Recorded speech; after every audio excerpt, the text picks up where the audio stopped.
மார்க்கெட்ல விளம்பரமே இல்லாத நேரத்துல, திரு விஜய் அவர்களுடைய பேச்சு எல்லா ஊடகங்களையும் ஒளிபரப்பிக் கொண்டிருக்கக்கூடிய நேரத்தில், திடீர்னு வேற எதையாச்சும் பேசி ஒரு டர்ன் பண்ணணும்.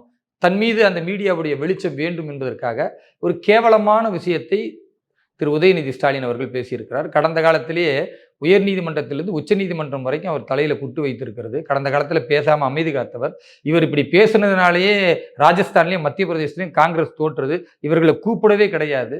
அப்ப திரும்பவும் இதை எடுக்கிறார் என்றால், உண்மையாகவே பாரதிய ஜனதா கட்சி வளர்ச்சிக்கு அவர் மிகப்பெரிய ஒரு பயனை தருகிறார். சனாதானம் என்பது அது இயல்பாகவே இந்த பாரதத்தில் பல்லாயிரம் ஆண்டுகளாக இருக்கக்கூடிய நம்முடைய வாழ்வியல் முறை, பண்பாடு, கலாச்சாரம் இதைத்தான் சொல்லுகிறதே தவிர, உயர்வு தாழ்வு பற்றி பேசுவது சனாதனம் கிடையாது.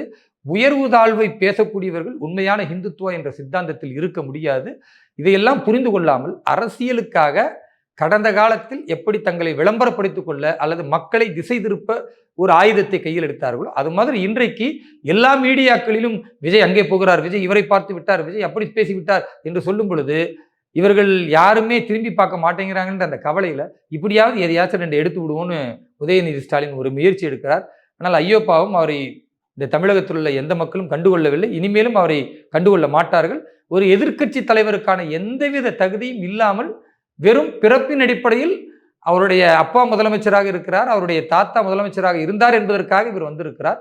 நிச்சயமாக இவருடைய எதிர்க்கட்சி தலைவர் என்ற இந்த பொறுப்பு மக்கள் மத்தியில் நிராகரிக்கப்படும்.